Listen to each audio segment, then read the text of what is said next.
What's up, family? This is DB. Welcome back to Cut Culture, where we highlight barbers and discuss all things from lifestyle, clients, education, products. We are back once again with my man MJ Bradford and MJ Bradford's Barbershop 307 here in Las Vegas, Nevada. Today we are going to be talking about how to build a clientele. So this is important for basically if you are a new barber, you're fresh out of school, obviously. And if you are a barber like myself that moved from one state and one city to all the way across the United States and you ended up somewhere else, maybe this stuff can be helpful for you too. Obviously, if you're a newer barber, it'll be something that maybe you need a little bit more than somebody that was established. But at the same time, if you're in a new city, you might need to know how that city moved.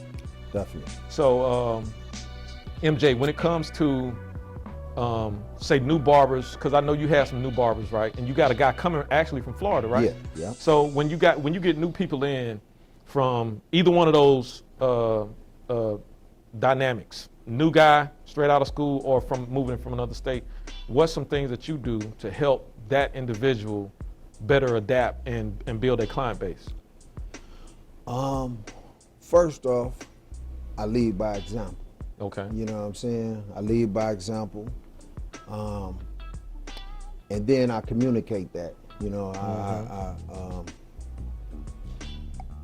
I stress that in building a clientele, because me, myself, I've been out here in Las Vegas 2.5 years. Okay, from Michigan. From Michigan, Okay. Came from Michigan. I had a little shop, little one-man shop in a house. Okay.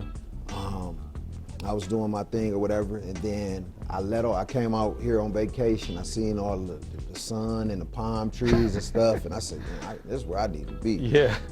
So I let that go. I went back home. I let all that go, and I came out here. Started from the beginning with school. Started with school, got my license stuff, and then straight into owning a shop. But the one thing that's most important for barbers, for all barbers, especially if you want to get what you really deserve out of the game, is you got to be a barber 24/7. All day. You know what I'm saying? Yeah. This is your career. This is what you invested in with the school investment. You know, you didn't pay to go to school or your family didn't pay for you to go to school to just be sitting around in your chair at the shop chilling. You know what I'm saying? So I always stress, man, that you have to be a barber 24/7. It don't matter if you catch me out to eat with my family.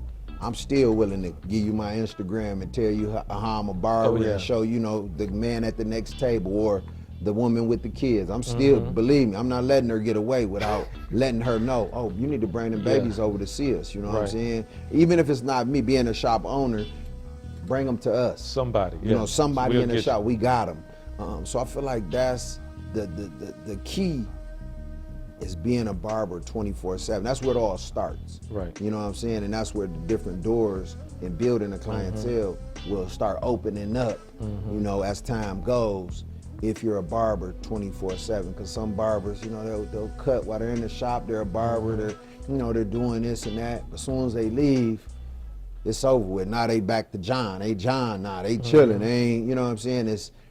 They go in the stores, they walking past men with haircuts, or they sitting next to that lady with them kids, and they didn't even take the time to potentially get them 2 clients, or so. So what's the worst thing like a new guy can do? So if I'm coming out of school, I'm in the shop, I can't. This is my first day, my first week or whatever. I'm in here, I get a couple of walk-ins. Maybe I handed out a couple of cards or something like that. What's one of the worst things or just like maybe a bad thing, or like maybe a bad habit to settle into as a brand new barber coming out of school? Now you in the shop.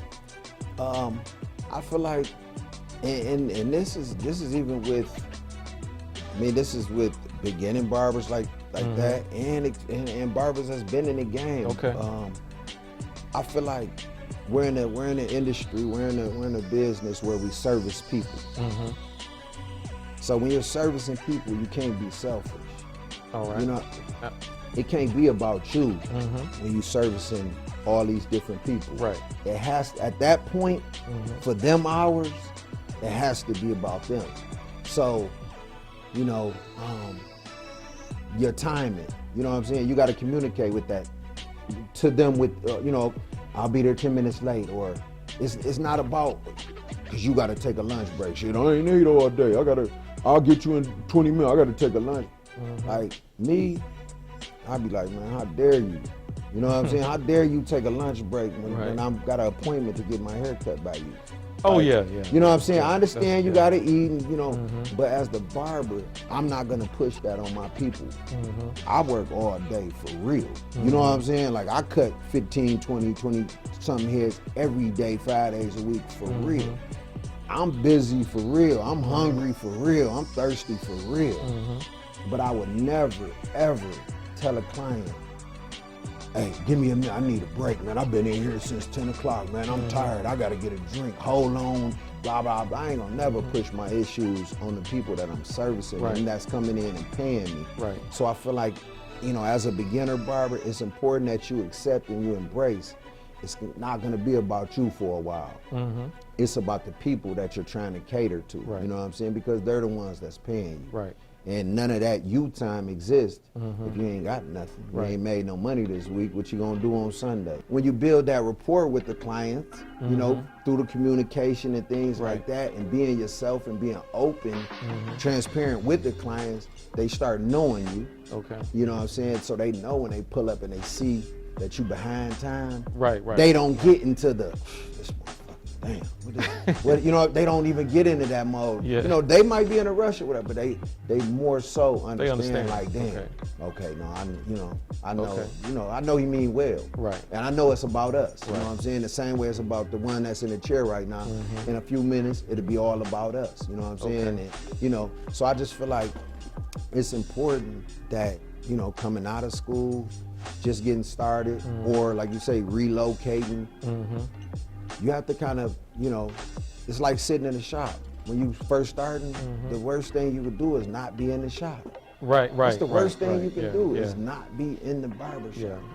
Even if nobody's here. You know what I'm saying? Because as long as the open sign's on, somebody may walk in, and that may be your opportunity to take that walk in and turn them into a client. And you don't know their network either. So you don't know who they are, who they know. If you do a good job, who they're gonna bring back, who they're gonna recommend. I mean, it could be a coach. It could be a high school basketball coach, college coach. And he recommend a lot of his, it could be, you know, a Raider. That might open you up to house calls. That could be your thing. You know, if that's what you're looking for. So yeah, you definitely have to be in the shop. And if you make it about, you know, if you make it about them, you know, quality service, good time, then they like, that's what makes them go tell. Good haircut, that's what makes them go tell, you know, their friends or their players or whatever, or, you know, damn, hey, y'all need to go up there, man. That's where it's at. This is what I did when I came to Vegas. You know, I had already been a barber in another state, but I had to get my license here, obviously. But what I did was I bought a bunch of business cards. I think I bought like 2,000 business cards. And what I did was I say everywhere I go, be it the gas station, Walmart, the grocery store, I'm gonna give out at least a card to somebody. If I'm pumping gas, very seldom are you the only one pumping gas. It's normally somebody somewhere. So regardless of who that individual is, I'm gonna give them a card. I go to the grocery store, I'm gonna give a card out. If I go to the convenience store, I'm gonna give a card out. If that new guy is just starting out, you know, you definitely want to get something to give to somebody, even your @ handle, either your @ handle, like you say, Instagram, or your Facebook, your social media pages, or a physical card, just so they have something to connect to you to where they can go. And I think this, a lot of times, like say, for instance, hanging out, we at the club, and there we popping by, we doing our after, you know, after hour, we grown. Some barbers may think this ain't the time to network, this ain't the time to pass out no business cards. Because they having fun. Because they having fun. But this is how I think. Who better to cut the guy's hair who's out hanging out in the booth next to you, popping bottles with his friends, Yeah. who better to be his barber than the guy in the booth next to him doing the same thing, Right. living Y'all the got a same lot in life. common. Yeah. We got a lot in common. Oh, yeah. So at that point, I go to my phone, like we in a club, it's loud, y'all drinking, we drinking. I just go to my phone, go to my Instagram, to the front page, and then I'll walk up and I'll just put it in your face like this. And that makes you gonna look like, what is this man showing me? You gonna look and you gonna, and then I'll even do my finger like that to where you read MJ Bradford, the barber. And I'll be like, Yeah. and they be, oh, Barber. Oh, and they pull out their phone and they might take a picture of it, or they might go follow it, or they might grab my phone and go search and go look their page. All right, now I'm gonna tap in with you. Okay. And that way, when it's loud and stuff, I ain't even gotta be, hey bro, hey, I'm a barber. Ain't no conversation. Nah, I just put it. I'm talking about, I do it all the time. I'm a Right. barber all the time. You know what I'm saying? I'm in a hotel. I'm on the elevator. You know what I'm saying? That's a good idea, with him man. and her, Yeah. and I'm like, hey, bro. And they, oh yeah, man. Yeah. That's Yeah. Hey, let me follow you real quick. Yeah. Hey, You know it's what I'm free. saying? It's free game. Free right? game. For So, real. That's good. That's a. You know what? I never thought about doing it like that. So if you out, do that. If you out, give them something. This is another thing in building clientele. When you cutting a person, this I always explain this to barbers, and I explain this to my clients too. A lot of times, say, especially as a new barber, you get a client gets in your chair, in your mind, you're thinking, let me do enough for him to turn around, look in the mirror, and be like, okay, that's good, and pay me. That's, to me, that's like the minor league of building clientele, giving services, because what I do is I don't cut for the person that's in the chair, because I know you're gonna turn and look at it, because this is the thing, people turn and look at messed up haircuts. You know what I'm saying? I mean, Yeah. you see it in the barber schools, Oh, yeah. you see it in the barber shops, And they with say, the beginning barbers. But what I do is, man, I cut for your friends. I'm cutting you for your wife. I'm cutting you for your homeboys. I'm cutting you for the guys at your church tomorrow. Because they're gonna be the ones. You're gonna say, yeah, it's cool, and you're gonna pay me and you're gonna get out my chair. That's cool, that's gonna happen. It happens with the messed up haircut, it happens with the best haircuts. But the good haircuts are the ones that get recognized out of here. And the messed up haircuts too. So if I mess you up, you pay me, you get out the chair, whew, I got that money. Right. You go home and your wife say, baby, I know you ain't paid for that. Yeah. I know you did not pay for that. Oh yeah. That's gonna be I the know first you person. didn't. Well, you do better than that. That's gonna kill your whole vibe in ever wanting to come back to me. Oh yeah. That'll Because destroy now your you business. gotta try to, make it make sense. No, baby, he was. I'm telling you, No, baby, you do. No, I'm telling you, he was. Now you gotta try to vouch for it. Right. Same way as if it's a crispy cut and you go home and she say, damn, oh, there go my baby. Oh yeah. Yeah. You need to go back to him. You feel me? Yeah. That's your barber. You know Right. what I'm saying? Now you coming in confident. Yeah. Hey, bro, what up, man? Yeah, they loved it, man. Hey, Yeah. my mom said it was. That's who I cut for. I cut you for everybody else. You put it like a walking billboard. I cut you for everybody that's about to see definitely. you this weekend. Yeah.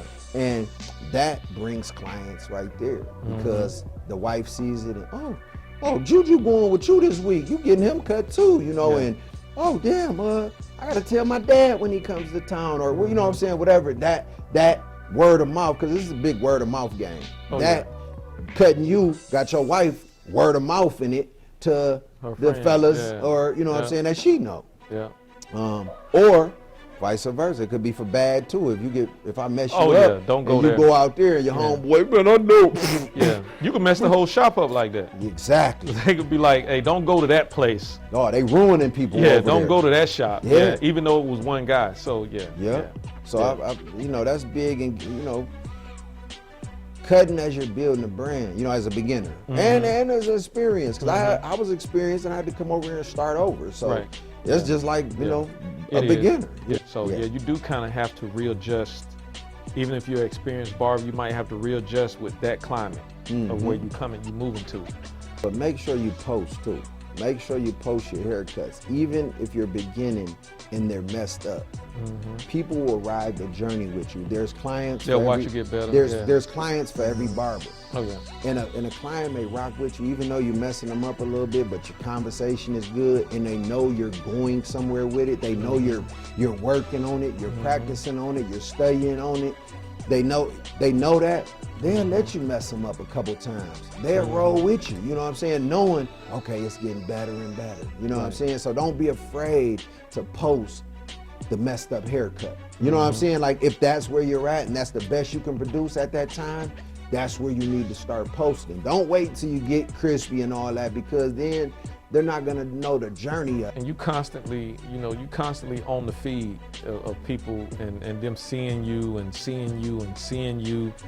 And eventually they might say, you know what, man, I'm looking for a new barber anyway.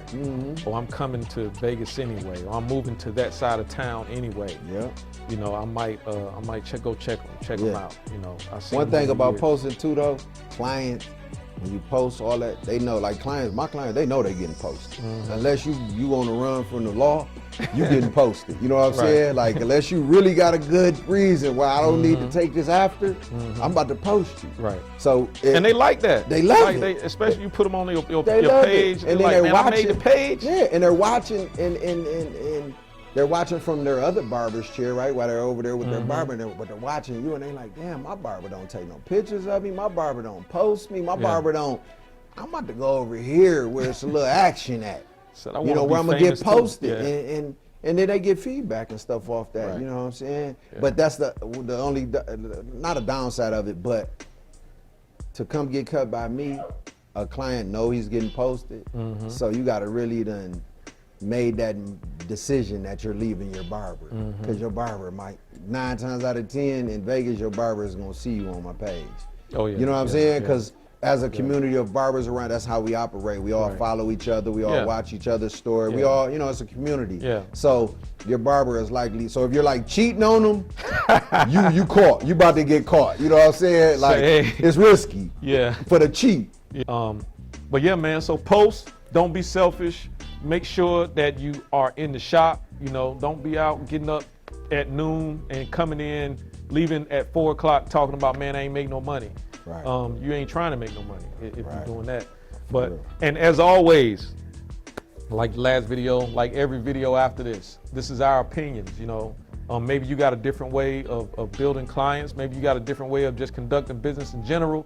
And if you want to stick with that, please, by all means, do what worked for you.